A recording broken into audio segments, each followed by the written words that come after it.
Okay, it's better now.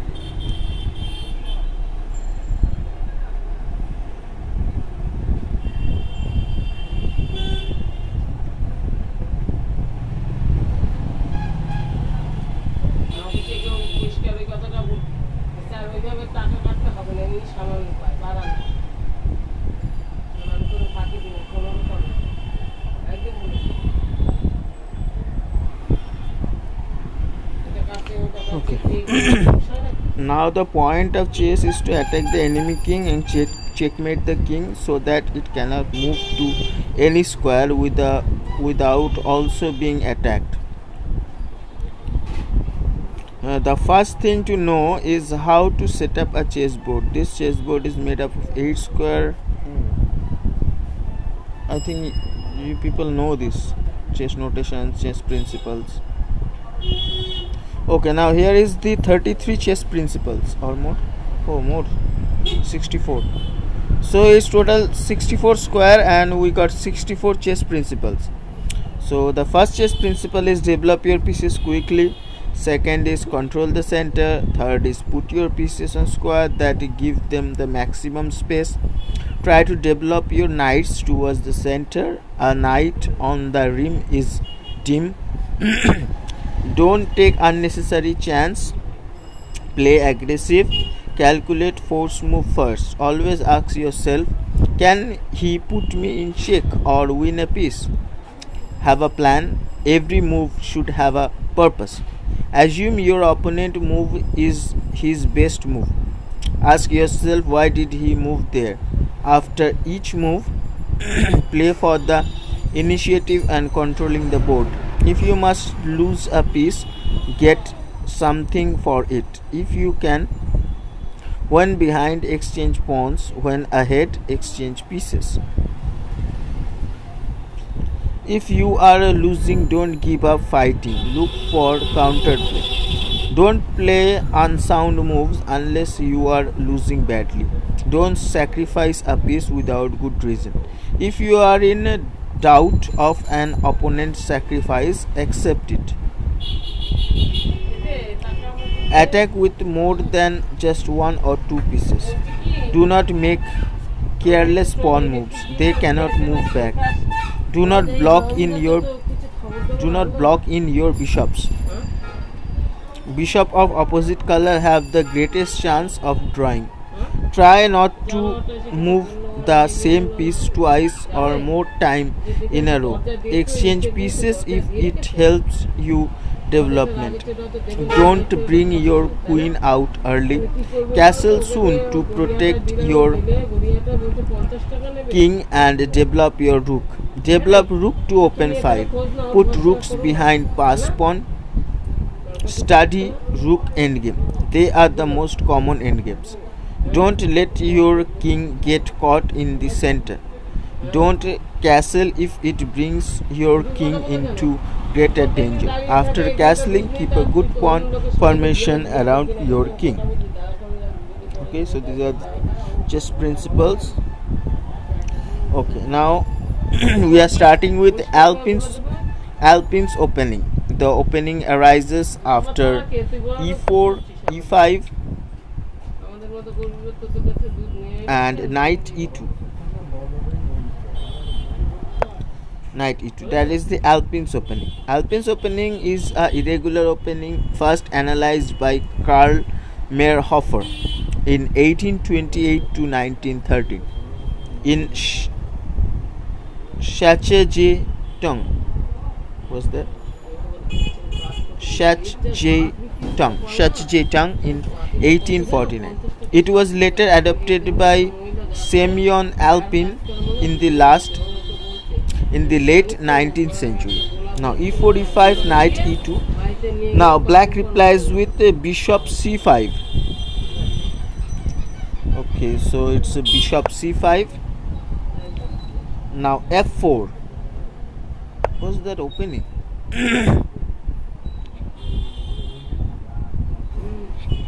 Then queen f6.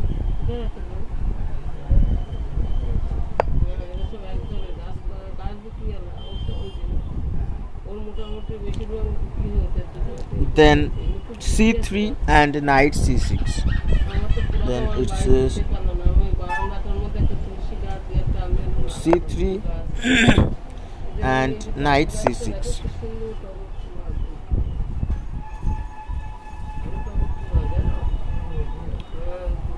After g3 and knight h6. After g3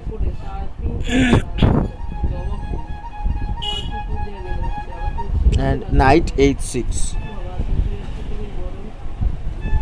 Knight h6. Now bishop g2. The white wants to castle on the king side as well as black. Then knight g4, threatening bishop f2 mate. And then knight g4 and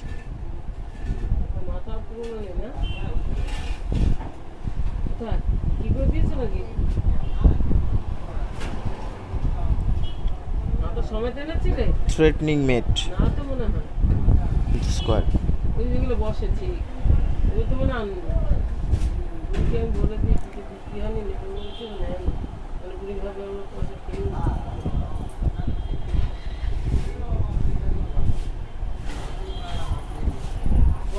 Okay. So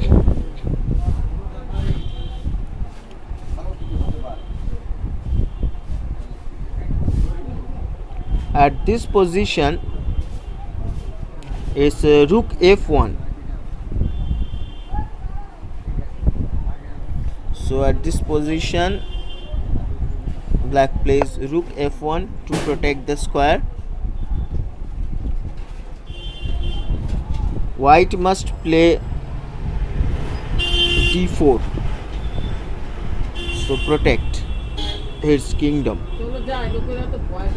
d4, that is the d4. Yes, that is the d4, guys.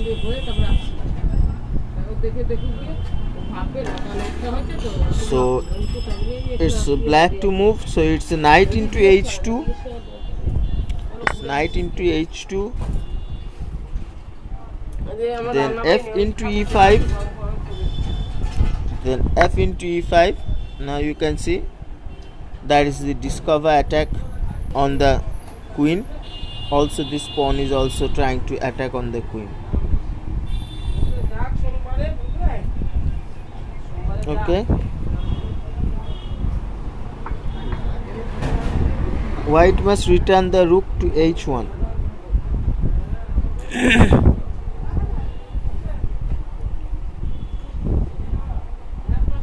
Now it's queen into f1 check. Queen into f1 check. B into f1. B into f1. Knight f3 mate. It's knight f3 mate. This game was played in 1900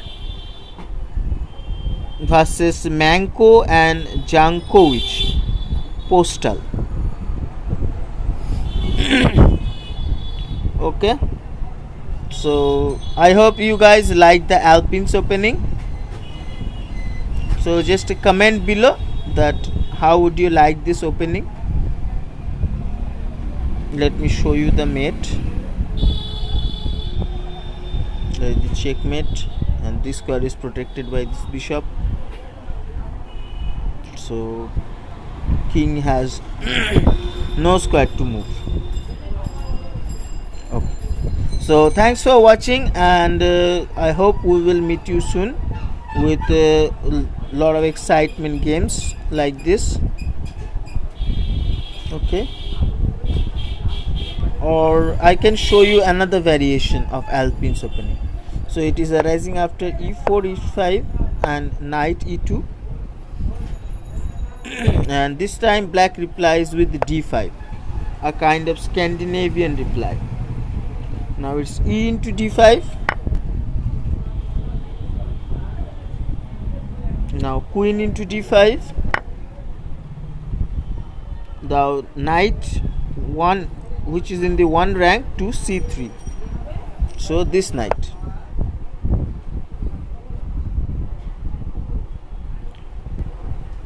Now queen a5.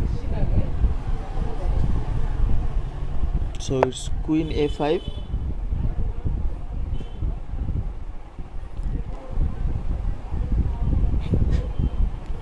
Or you can play queen c6. Just let me show.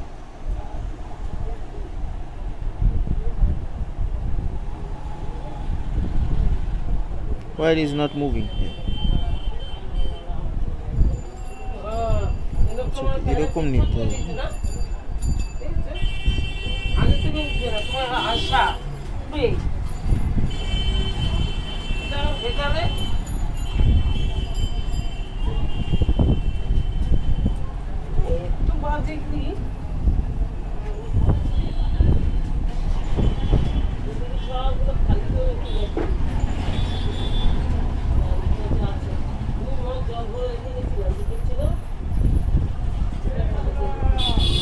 Okay, so let's back to the game.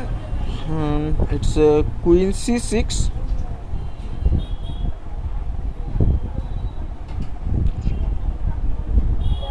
So the game could be goes. I'll just let move my queen to c6. Okay, now game could be goes very fast after knight g3.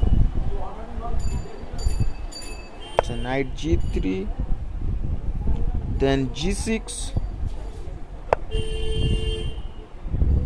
then bishop b5,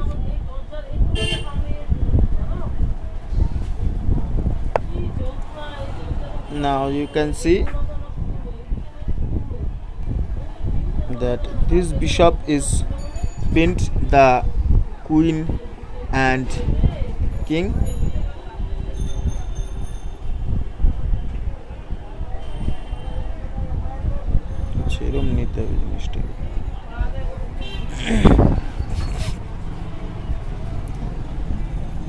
Okay.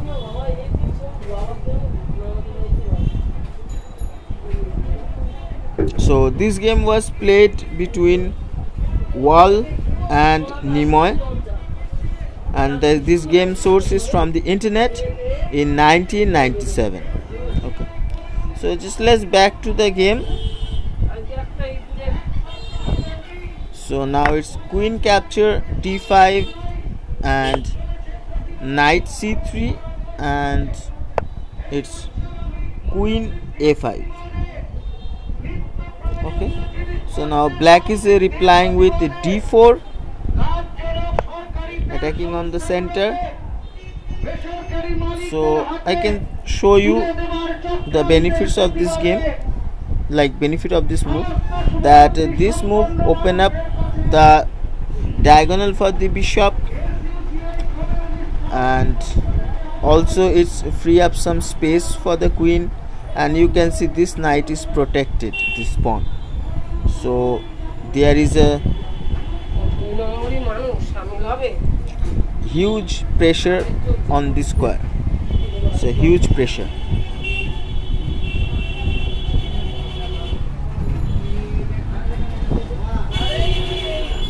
Okay.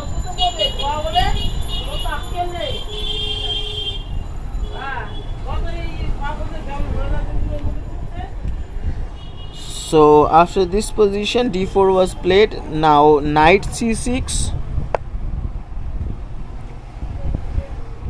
d5 pushes the pawn, knight b4.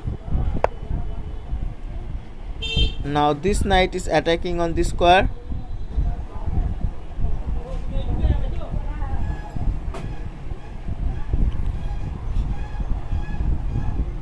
and after knight b4 it's bishop d2, but the better move is knight g3.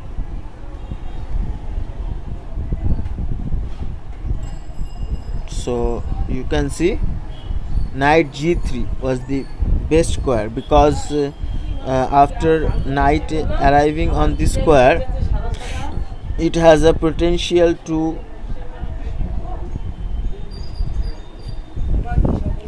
attack on this square, this square, this square.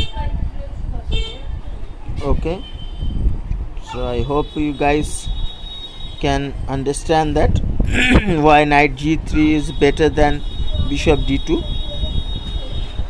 Okay. So after bishop d2, black replies with bishop f5.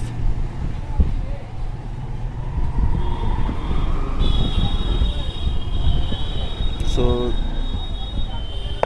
this bishop is developed, and now what I just mentioned, that this square has been attacked 2 times. Okay, so white plays rook c1. Now bishop into c2.